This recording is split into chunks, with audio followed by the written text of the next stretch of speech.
Hi guys, welcome back to the Spurred On Podcast. It's Wednesday, so I thought I'd give you some of the latest Tottenham Hotspur news. And starting off with Dejan Kulusevski, who's done a really amazing piece for the Players Tribune. It's a video on the Players Tribune, so go and check that out. But he's also written it as an open letter to Spurs fans. So what I thought I'd do is just to give you a little taster, in case you haven't already seen it or read it, I'll give you a little taster of some of the best quotes that Dejan has come up with on talking about that Chelsea defeat, which he clearly sees as almost like the moment that the players and the squad really showed Ange Postecoglou that they properly bought into his style of play and his methodology. He says this, he says, that Chelsea game back in November was so special. Maybe it's weird to talk about a game that we lost, especially when we just beat Villa away, but that Chelsea game said so much about what we are trying to do. When it was half-time and 1-1, Ange was very calm. Romero had been sent off, but he didn't tell us to sit back and defend. He said, we know who we are.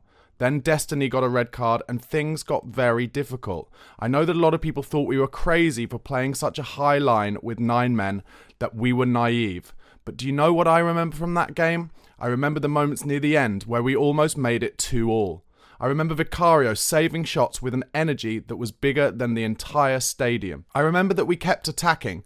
And not because Ange had told us to, because when Destiny got sent off, he had no way of talking to all of us. No, we kept attacking because we felt it was the right thing to do.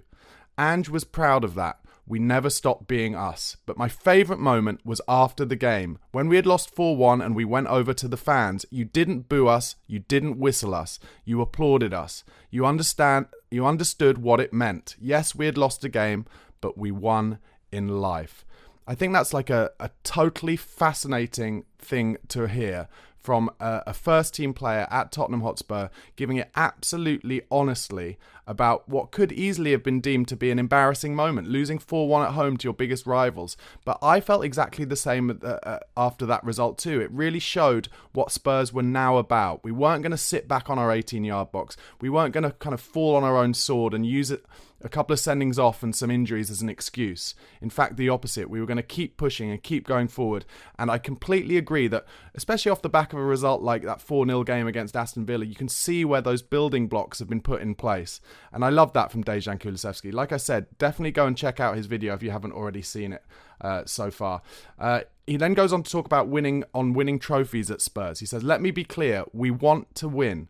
We are fighting so hard to give you trophies you deserve.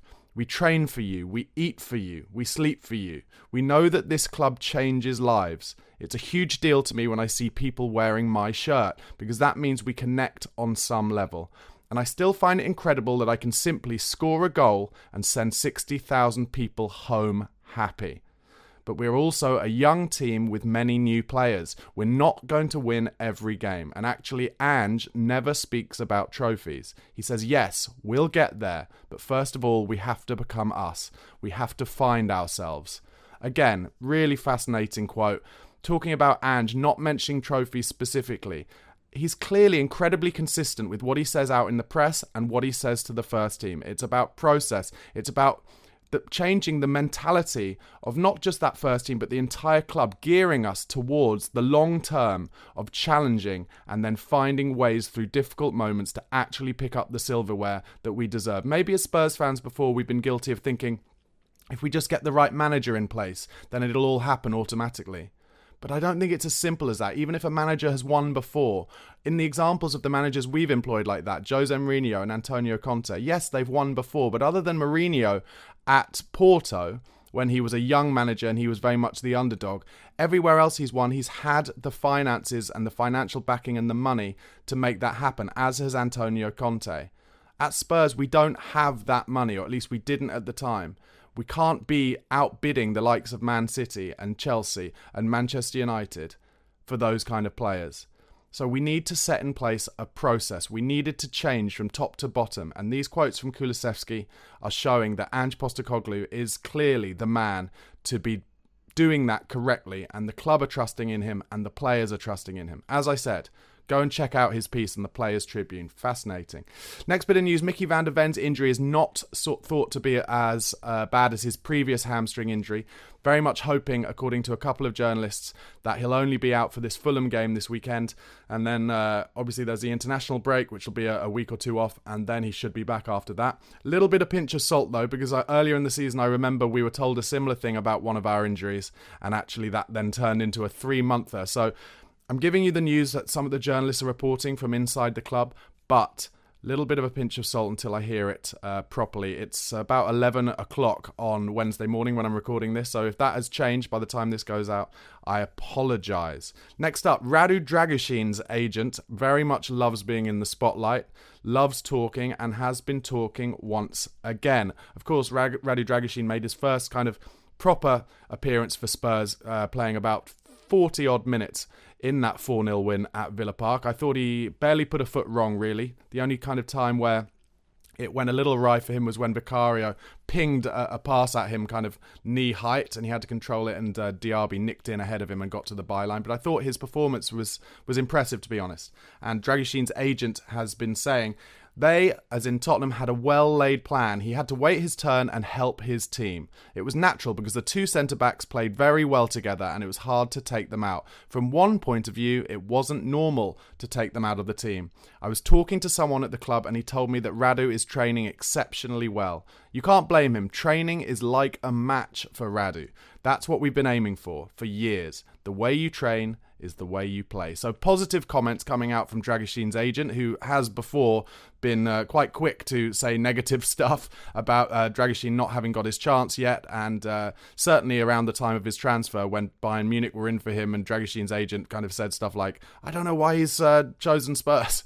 But positive quotes, and it really seems to me like Dragushin has a good mentality, will be a good squad player. I think the way that Ange speaks to players before they sign for Tottenham Hotspur, he really susses out whether they're going to be the right kind of mentality, and it looks like we've got another good one in Dragushin, and he will get his first start by the looks of things against Fulham at Craven Cottage on Saturday in the 5:30 kickoff. So it'll be interesting to see how he does in that one. Ange Postecoglou has been asked about Pat Matasar, who of course was instrumental in that performance at Villa Park at the weekend. That cross, that David Beckham, Kevin De Bruyne-esque cross that he put in for Maddison's goal.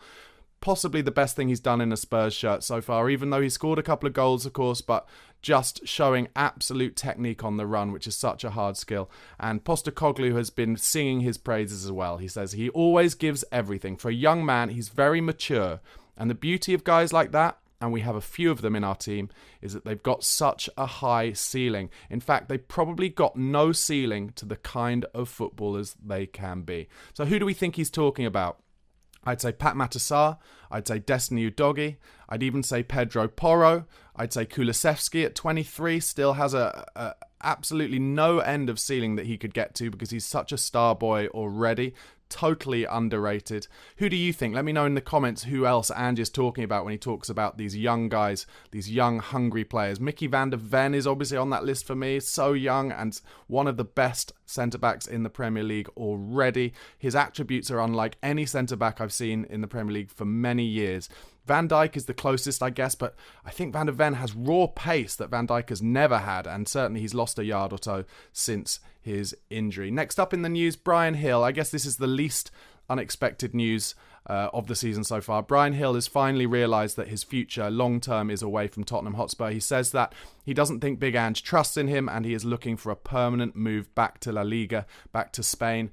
I think this is best for both parties, really. It was a Paratici move where he saw the kind of talent and the raw potential in the player, and I see it as well. But if he needs to bulk up. I've said this time and time again, but Bernardo Silva, David Silva, players who are the same height as Bryan Gil are just a lot stronger and more bulky in their thighs, in their body shape, and they are able to ride tackles and ride players, and Gil just isn't. So he needs to go back to Spain, play more games, maybe fill out, and maybe he'll have another shot in the Premier League later in his career. But let's see what we can get back for Gil, maybe between £5 and £10 million, and reinvest that back in the side. Next bit of news, Emerson Royal has given a wide-ranging interview about his teammates, and particularly Richarlison, actually. And it's worth giving a few quotes about that because he's very open. These Brazilian players do tend to be more open than their kind of British counterparts. And he has said on Richarlison, "Now that I see him scoring every game, for me, there's a lot of happiness. Every day I say, Pombo, focus on the game. A ball will come to you. You'll score. You'll continue with the national team. You'll be the best. You will." He's a guy, since I've known him, that's improved in all aspects, especially in listening. He was very stubborn, and he started to understand that his world is not just him and his room, his house. There is another world outside that can help him and make him more. Everyone who knows him, that I see through my friends, saying, Pombo has changed a lot. Pombo today is a different guy. Today Pombo shares more ideas. He's not as closed off. And I believe that this thing he did, this therapy, is what expanded his mind and is making him grow for the future ahead of him. I think this is a great insight, brilliant from Emerson Royal to talk about someone he's clearly incredibly close to and cares about a lot, and talking openly about the mental health aspect of the game and how before Richarlison was, single-minded and thought he could do everything on his own. And then when he started to get stressed and it maybe wasn't happening for him for the first time in his career after a big transfer, he needed help, he needs guidance, and it really seems like Richarlison is getting that guidance now, and it's helping him, as we've seen from that run of 9 goals in 11 games in that little period before he got his latest injury. And actually Richarlison has given some quotes on a similar vein, really. Kind of this works well with the Emerson Royal quotes because it talks again a lot about that kind of mental health aspect. He says, "I think it's very important to talk because now that I do therapy, I can talk. I think players need to see a therapist. I'm very happy to be doing it because before I had a prejudice. I said, I'm not going to do that. I'm not going crazy. I'm not crazy. Because back in the countryside where I live, in the countryside, it's like that. You're going to a therapist, you're seen as crazy.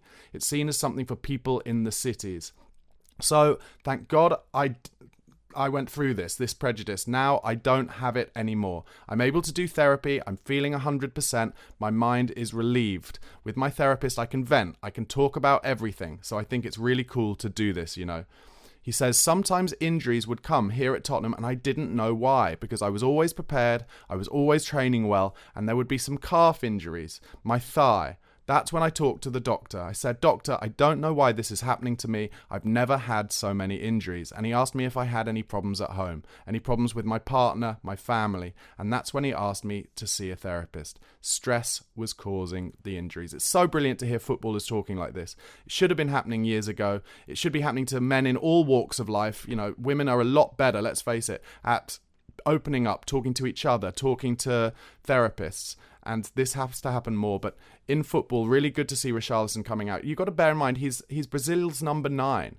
He's got to be seen in his country as an alpha. So for him to be able and open to talk like this is massive. And it's clearly helping his form with Tottenham Hotspur and will clearly help him in the long run to become a vital part of our squad under Ange Postecoglou. So that's today's Tottenham Hotspur news. Hope you enjoyed this episode. Please do press the like button, press subscribe, and go over to the podcast platforms. If you're watching on YouTube, press subscribe and follow, and vice versa. Come over to YouTube where it's youtube.com/@BarnabySlater_. And if you want to become a Spurred On Pro member on YouTube or a Patreon member, all the information is in the description box. Only £1 a month. But thanks again for watching and listening, guys. Come on, you Spurs.